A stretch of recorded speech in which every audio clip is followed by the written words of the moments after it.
Justice for Samson नहीं, justice for bowlers कहिए। हां, आपको यह ट्रेंड तो याद होगा, आपके जहन में, दिलो दिमाग में यह ट्रेंड समाया होगा, जस्टिस फॉर संजू सैमसन। अक्सर सैमसन के प्रशंसक ये ट्रेंड चलाते हुए दिखते हैं जब सैमसन की विदाई भारतीय टीम से उनके खराब प्रदर्शन के कारण होता हुआ आया है। अक्सर सैमसन का बल्ला अंतरराष्ट्रीय स्तर पर शांत होता हुआ दिखा है, जिसके कारण जस्टिस फॉर सैमसन अब हर एक क्रिकेट प्रशंसकों के जहन में, दिलो दिमाग में घुस चुका है, क्योंकि हमेशा हम देखते हैं ये सोशल मीडिया पर ट्रेंड चलता हुआ आया है।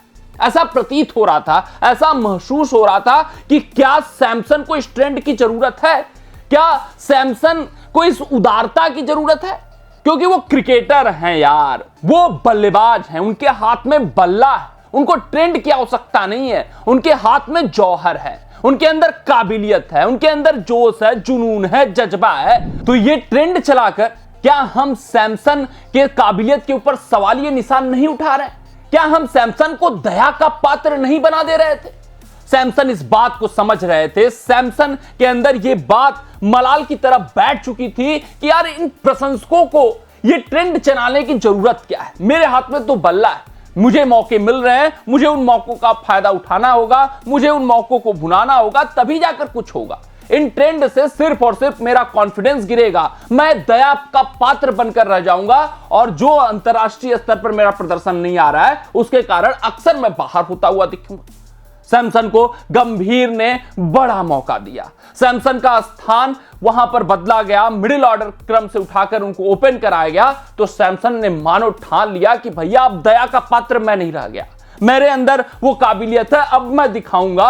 और सैमसन ने लगातार 2 टी20 मुकाबलों में 2 शतक ठोककर यह बता दिया कि सिर्फ और सिर्फ समय का तकाजा था। उस समय समय मेरे साथ नहीं था तो बल्ला शांत था, अब देखो समय मेरे साथ आकर खड़ा हुआ है तो बल्ला बोल रहा है, गरज रहा है, बरस रहा है, और वो इस तरीके से चौके और छक्के मार रहे हैं मानो उनके लिए खिलवाड़ है।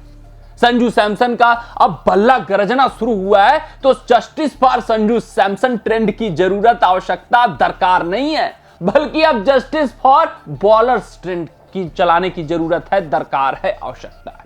जब संजू सैमसन गरजते हैं, बरसते हैं, तो गेंदबाज थर थर कांपते हुए नजर आते हैं। बात करते हैं हम डरबन वाले मुकाबले की, जहां पर संजू सैमसन का बल्ला बोला, गरजा, शतक उन्होंने ठोका, और साउथ अफ्रीकन जैसा जो गेंदबाजी अटैक था वो उनके आगे आने में डरता हुआ नजर आ रहा था, सहमता हुआ नजर आ रहा था।